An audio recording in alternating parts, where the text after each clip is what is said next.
Hello, my name is Edmund Demarche. I'm with the Trends Journal. I'm happy to be here today with Professor Mohammad Marandi from the University of Tehran. Professor, thank you as always for joining the Trends Journal. Thank you very much for having me. We have breaking news happening right now. We had a ceasefire in Lebanon, and it was essentially rejected by Netanyahu, and it was essentially rejected by Hezbollah. But it was announced last week by the U.S., and it was a fragile ceasefire from the start. Today on Sunday, we have Israel bombing the suburbs of Beirut and Iran responding with its first strikes using ballistic missiles on Israel since the beginning of April when the initial ceasefire was announced. So this is considered very significant.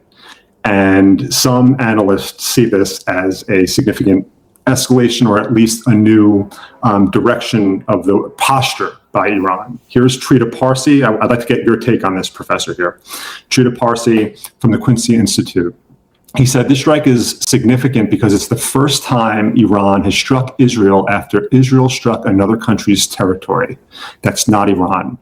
He said this means that the battle lines moved. This is the first time in decades that a regional power has the means, capacity, and willingness to put hard power against Israeli military maneuvers or aggression against a third party. Professor, is this Iran changing its strategic position in this holding period during the war with the U.S. and Israel? Well, first I have to point something out, and that is that there was no ceasefire put in place in the last couple of days. The Iranians and the Americans had agreed to a ceasefire for the region after the 39 days of fighting, and Netanyahu, in order to wreck the ceasefire agreement, he carpet bombed Lebanon, and there's been fighting ever since. And that's why the Strait of Hormuz has only been open to limited shipping by Iran, and not ships that are linked to the U.S. anti-Iranian coalition, meaning Kuwait, Saudi Arabia, Bahrain, Qatar, and the Emirates. So more recently, Netanyahu said he's going to, and the Israelis said that they're going to bomb the capital, Beirut, and that they're going to flatten the city, which they've been doing in cities in the south. And of course, these are crimes against humanity, but the West is fine with all of this.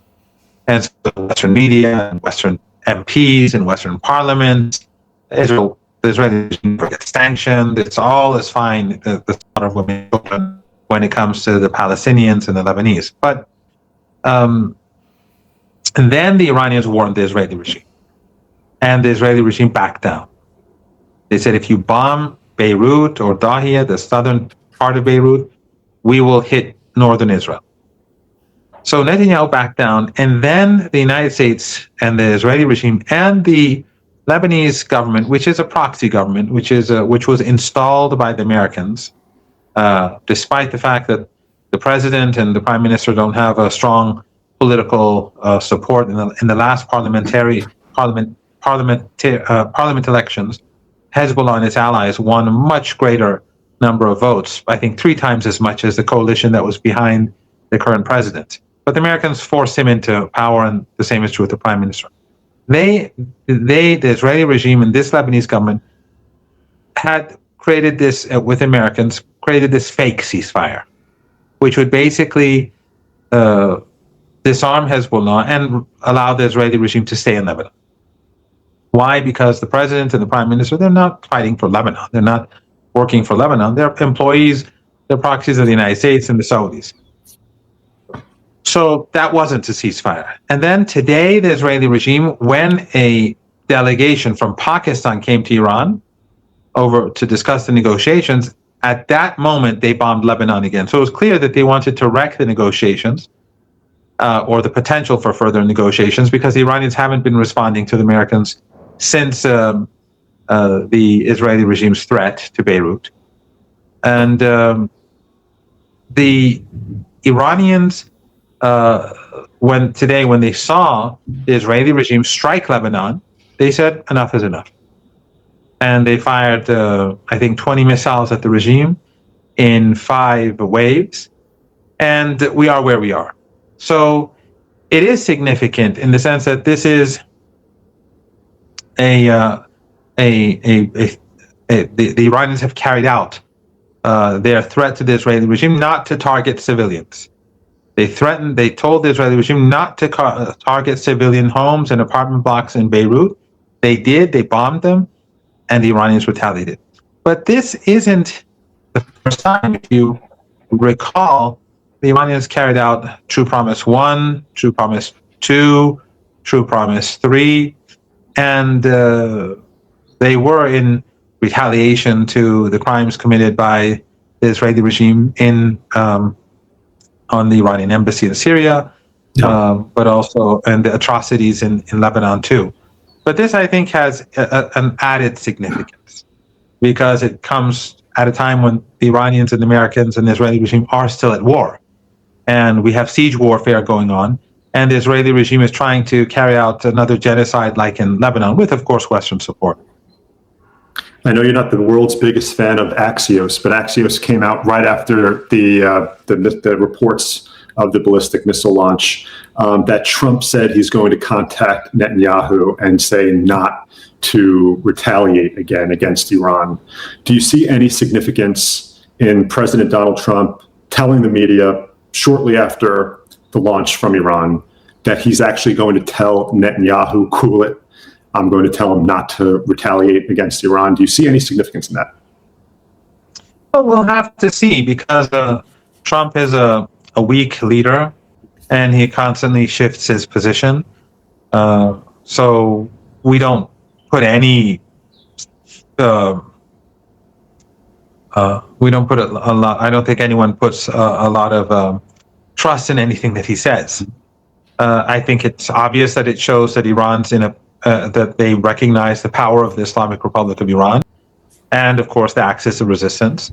And this is not in the last couple of weeks, Iran has been hitting harder than before. So during the last 2 American strikes against Iran, both unprovoked in the Persian Gulf and the Strait of Hormuz, the Iranian retaliations were much harder than the American attacks. So the Iranians hit back disproportionately.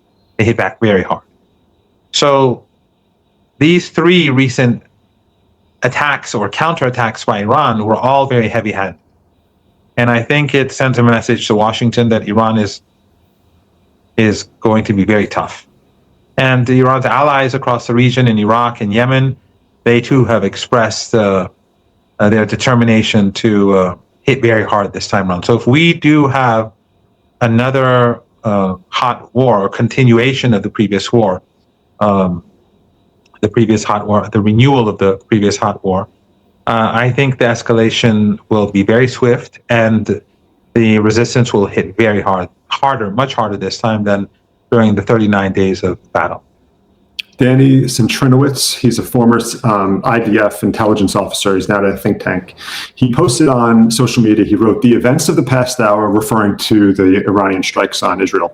He wrote, "The events of the past hour underscored just how resounding a strategic failure the latest campaign against Iran has been. Israel now faces a tough dilemma: to respond and risk a frontal clash with the President of the United States, or to refrain from responding and allow Iran to entrench a new equation that will significantly curtail Israel's freedom of action against Hezbollah in the future."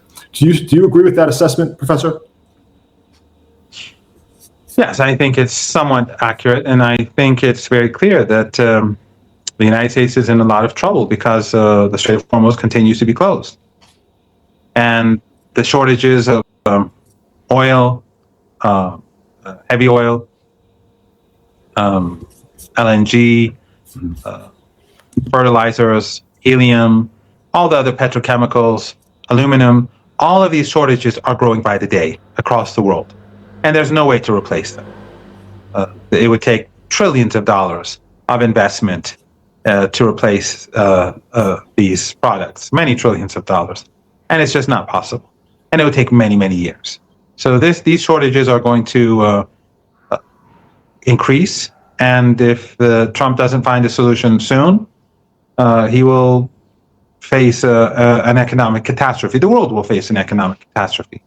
So the Israeli regime is, we've reached a stage where for the Iranians, what is important is to see if the Americans will finally feel that they're forced to prioritize their own interests over that of the Israeli regime, something that they never do. I'm reading on social media right now. I want to make sure we have the most up-to-date news that's circulating on social media because I'm going to post this pretty quickly. I'm seeing right now that Israel is requesting, at least through intermediaries with the U.S., to be able to get the green light to strike Iranian energy infrastructure. Professor, can you lay out what exactly would happen if Israel gets the green light from the Trump administration to attack Iranian infrastructure, energy infrastructure? We will destroy the energy infrastructure in this region, and that will be the end of the global economy. And Professor, also I want to hear your opinion on: do you think Donald Trump has grown tired of dealing with Netanyahu? Do you believe early reports from last week that he had a very tense phone call with Bibi? I don't know if you remember, right after the first ceasefire was announced, Trump came out and he seemed like he was angered by Israel attacking Lebanon, and he said it's got to stop. He said something to the line like "cut it out." Like that was what that was his tone on social media in April. Do you think that this is creating some kind of a rift between Netanyahu and Trump, or do you see that relationship surviving?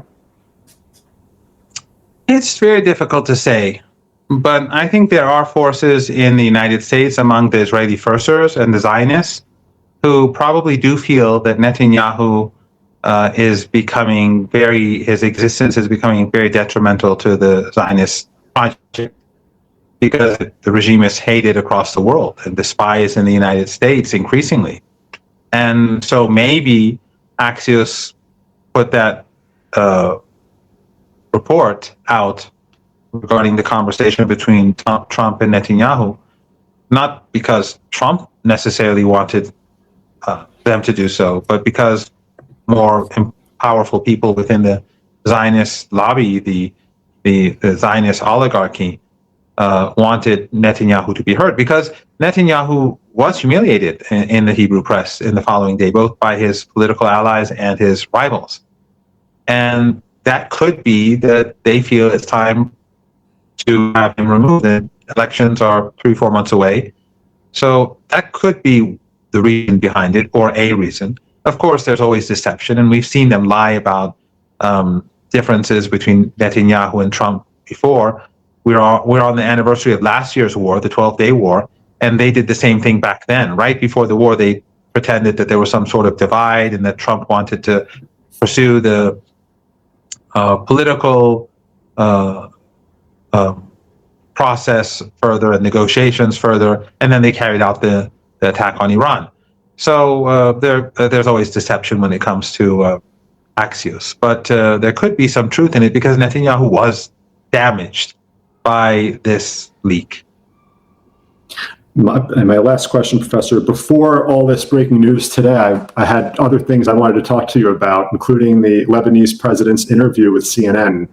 And he drew a comment from Iran's foreign minister who was critical of that interview when he called the Lebanese president called Lebanon a bargaining chip for Iran, and he kind of said, let us be a successful country. Stop interfering with us. But then the Iranian foreign minister came out and said, "We're not the ones occupying 20% of your country here. I think you're picking on the wrong people here." You mentioned it before. Does the government in Beirut represent the Lebanese people? And does a war with Israel, the ongoing land grab in the south, does that make Hezbollah a more viable political party inside Lebanon? How do you see that unfolding after that interview on CNN? Well, the Lebanese president, in the last parliamentary elections, his coalition the votes that they got was like 1/3 of what the Hezbollah-led coalition got. So he's only there because the Americans installed him, with the Americans and the Saudis. And his statements about Iran and his hostility towards the resistance is basically because he's a proxy for the United States. He's no different than the Arab despots in other countries. He doesn't have a popular mandate. He's never been a hero for Lebanon. He's not done anything for Lebanon in particular. His statement was basically to appease Netanyahu, and Netanyahu immediately went right afterwards, hours later, and bombed a army convoy under his authority. He used to be the head of the army, and they murdered a lieutenant general and his companions. So he humiliated himself for Netanyahu, and that's what he got in return. Whereas the Iranians have made sacrifices for Lebanon. The attack tonight comes with significant risk of war, but the Iranians are not going to allow the Israeli regime to slaughter women and children in Lebanon. He does not care about the resistance in Lebanon. He doesn't care about the people of southern Lebanon. He and the prime minister have been blocking refugees from leaving the south and going to different parts of Lebanon. They're prevented from moving around in their own country. And he and the prime minister are blocking aid from Iran and Iraq. He wants to humiliate and to starve and to bring the supporters of the resistance to their knees. So they are surrounded by Al-Qaeda to the east, him and his prime minister in Beirut, and the Israeli regime to the south. Yet despite that, the resistance stands firm. He has been conspiring with Al-Qaeda and Netanyahu to crush the people of the supporters of the resistance, the huge community of people, the majority of the Lebanese, according to polls, that supports the resistance. But in any case, he has, the sacrifices that the Iranians have made for Lebanon go far beyond anything that he's done. And as soon as he made those statements, as I said earlier, the Israelis went and murdered a lieutenant general of the Lebanese armed forces. On that note, Professor Mohammad Marandi, it's always great to see you. Thank you for joining me and giving me your insight on where this is going. It just seems like no one knows what's going to happen the next day. I appreciate your insight, Professor. Thank you very much for having me.